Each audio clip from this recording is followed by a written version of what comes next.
Hoje, o Melhor e Mais Justo discute a Comissão da Verdade responsável por esclarecer, investigar acontecimentos dos porões da ditadura no Brasil. A Comissão da Verdade brasileira não tem um caráter punitivo, mas deve apontar a responsabilidade de órgãos, instituições, empresas e indivíduos que violaram ou foram cúmplices de violação de direitos humanos. Depois da apresentação do relatório final, quais são os passos seguintes para trabalhar uma reconciliação nacional no campo político, se é que trata-se de uma reconciliação, para fazer justiça, e o que transformaria esse relatório, ou ajudaria a transformar esse relatório, num instrumento de produção de coesão social? Olha, é possível falar? Fala, Marcelo. Claro. Eu queria colocar primeiro que, se a gente tiver um foco no relatório, como uma ferramenta e só no relatório, acho que a sociedade perde muito. Porque a gente tem que ter um foco no processo do desenvolvimento da Comissão da Verdade, e acho que uma das preocupações do Tortura Nunca Mais, a gente tem discutido isso, é que dentro desse processo tem que se gerar mecanismos de acesso ao conteúdo em tempo real desse negócio. Tem que se articular isso com... Como é que se articula isso com salas de aula, por exemplo? Como é que a discussão de 2 anos de Comissão da Verdade, o que isso tem a ver com o currículo de História do Brasil, das escolas públicas? Como é que isso se interage e age na sociedade? Como esses documentos que vão ser recolhidos, os depoimentos que vão ser dados e o material levantado e pesquisado dentro da comissão, ele pode ser acessado em tempo real pelas pessoas pela internet? Que vai haver transmissão ao vivo desse processo, do que está sendo discutido lá? Como é que então se pensa todo um arcabouço de diálogo com a sociedade? Porque até então o foco é do relatório. Então nós vamos partir a discutir o relatório, o que constrói essas questões são o processo. Só concluir uma coisa, Fon. Então você tem isso de um lado e o outro é os vários temas, porque você tem assuntos hoje que eles continuam abafados. O assassinato de 3 mil índios do Aimiri Atuari, por exemplo. O Grupo Tortura Nunca Mais recebeu um e-mail que foi uma porrada para nós, quando o pessoal organizado, os grupos indígenas organizados, as nações indígenas, mandam um e-mail cobrando e falam: por que vocês só defendem as pessoas vítimas não índias? E os índios que foram massacrados pela ditadura militar? O que aconteceu? O Aimiri Atuari chegou a ser objeto até de vinda aqui do pessoal da Cruz Vermelha para ver extermínio, que depois foi abafado, afinal, o mesmo cara que exterminou a guerrilha do Araguaia foi o responsável pelo Aimiri, o Bandeira. Então, que era presidente da FUNAI. Mas você tem o que aconteceu com os suruís no Pará enquanto se combatia a guerrilha do Araguaia? A aldeia deles foi ocupada pelo exército. Então, você está falando uma coisa então, importante. Que outros temas, além desse, nós temos para apresentar e dialogar com a sociedade e ampliar esse foco e de buscar a responsabilização e trazer à tona o que aconteceu aí de fato? Marcelo, eu tendo a relativizar também o relatório, mas por outro motivo. Na minha cabeça, ainda não é o momento da gente estar ligado em como vai ser o relatório. Claro. Acho que nesse momento nós devemos estar no esforço, concentrar energias, fazer a luta na sociedade. O Ivan disse logo no começo, não interessa 42 anos, não interessa se são 2 anos só. Nesse momento, o que nos interessa é que Comissão da Verdade nós vamos construir. Nós só vamos saber que Comissão da Verdade nós vamos construir se nós formos capazes de mobilizar movimento sindical, mobilizar movimentos sociais, botar pessoal na rua. Porque nem a própria decisão do STF não interessa, na verdade. Porque também na Argentina, tá certo? Houve decisão judicial da Suprema Corte dizendo não, estão todos anistiados. Tá certo? E o povo na rua fez com que a Suprema Corte voltasse atrás naquela decisão. Tá certo? Então, o direito também tem fonte na política. Então, nesse momento, o nosso papel principal é justamente organizar essas forças políticas. É com isso que a gente vai garantir uma Comissão da Verdade que dure 6 anos, se for necessário, tá certo? Que vá examinar a questão do Aimiri Atuari, dos Canha-Cânone, que vá atrás da questão quilombola, que vá atrás de todos esses elementos, porque nós sequer Hoje, podemos dizer qual é o âmbito de atuação dela, Claro. porque nós não temos ideia também do volume dos crimes que foram cometidos. Na hora que nós começarmos a puxar o fio, vão começar a aparecer todas as E atrocidades. além do mais, Tuto, tem uma coisa que eu acho que é fundamental. A gente não pode ficar achando que política é uma lei ou a vontade do governante. O Brasil, a ditadura brasileira, ela é diferente das outras por um motivo muito simples. O Brasil foi escolhido como sendo representante dos Estados Unidos para policiar a América do Sul. E isso daí faz com que o Brasil, diferente da Argentina, Chile e Uruguai, em que o Congresso foi fechado, que o judiciário não funcionava, etc. e tal, quem mandava eram os militares e ponto final, aqui não, aqui teve uma aparência de que Fez-se uma fachada. o judiciário funcionava. Ninguém fala que nos primeiros meses vários ministros foram caçados pela ditadura e outros foram amedrontados e pediram para sair. Ninguém fala que o legislativo tinha senador biônico nomeado pela ditadura e que se alguém fizesse algum discurso que não interessava, era caçado. Ninguém fala que aqui tinha um rodízio aparente de ditadores, como se fosse uma eleição, e que essa eleição era feita dentro do comando do Exército, não era nem das Forças Armadas, que impunha o nome e o Congresso dizia amém. De modo que quando um presidente militar não pôde tomar posse, o seu vice-presidente vice que era civil não pode tomar Não posse. pode. Por quê? Porque isso daí, é assim, o Brasil é uma coisa muito especial. E esse muito especial quer dizer o seguinte, tudo tem muita luta política. Quando a gente fala em lei de anistia, a gente não está falando da lei. A gente está falando de uma baita de uma pressão. A lei é um efeito, é uma consequência de um processo. E a lei da anistia ela foi conquistada como sendo a grande derrota da ditadura, que nós impusemos. Eles tiveram que engolir, porque eles não queriam dar nada. Agora, a lei de anistia foi conquistada dentro da ditadura com os DOI-CODE funcionando, ainda lá funcionando. E essa luta política, nos dias de hoje, a gente tem que lembrar. Não será a vontade da presidente Dilma sozinha, porque ela não pode fazer. Tem que ter correlação de força. Se a gente não tiver pressão, a gente não tem nada. Vocês, obviamente, não sabemos quem participará ainda das comissões, tem uma luta e um movimento, trabalhar na correlação de força, como vocês estão dizendo. Mas eu gostaria de perguntar o seguinte, na opinião de vocês, a partir de que princípios, por exemplo, a Comissão da Verdade, e no tempo que ela durar e como ela se desdobrar, etc., ela não é um instrumento político de vingança, tá certo? Apesar das muitas atrocidades e iniquidades praticadas pela ditadura, nós não queremos repetir aquilo, né, como sociedade civil. A nossa vingança é a democracia.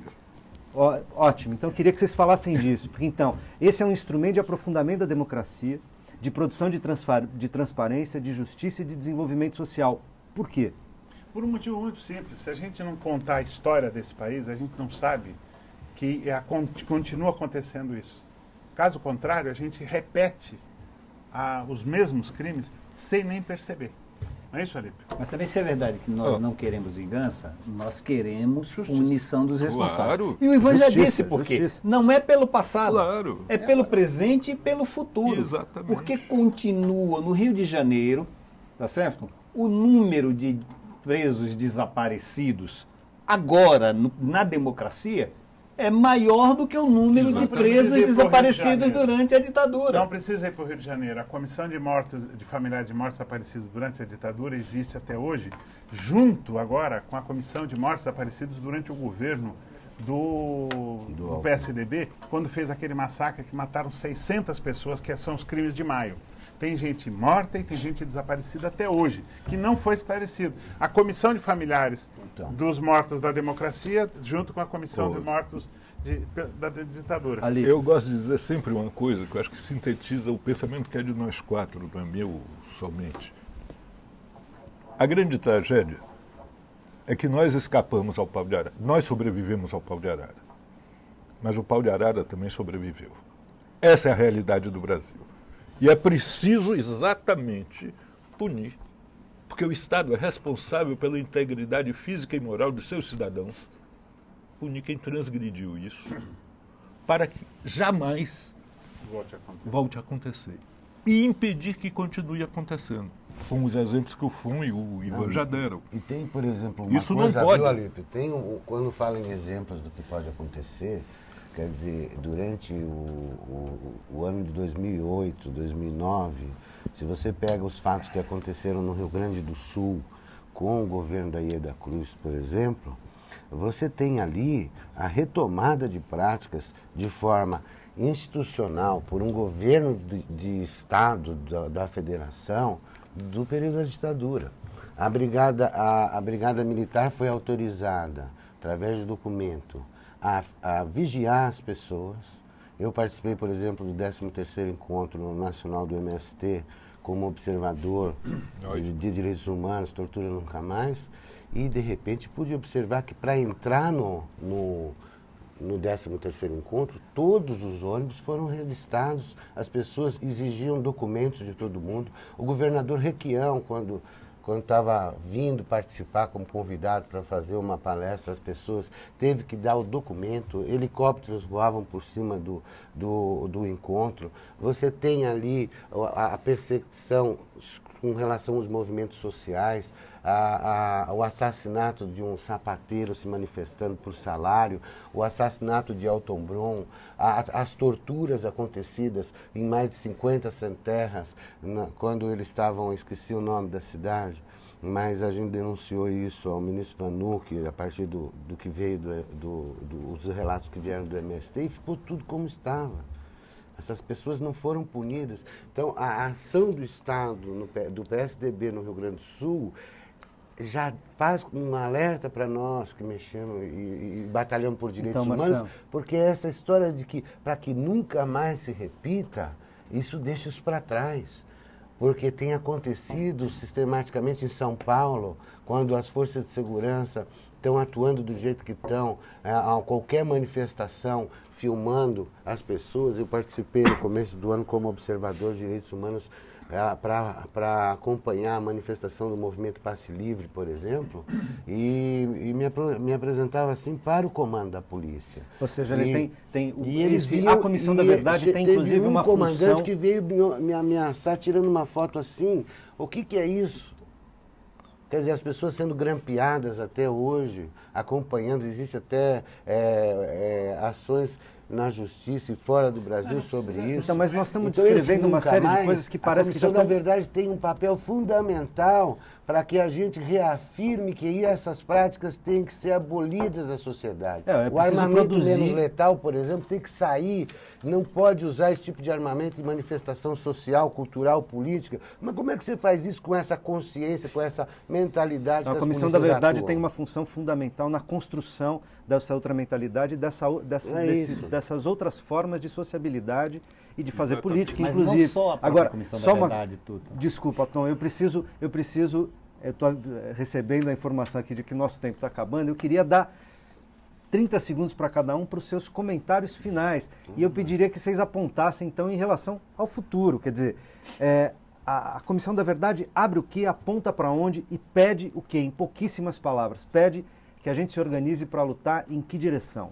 Cada sindicato tem que contar a sua história, porque o sindicato, ele tinha lutas políticas e sofreu muita repressão.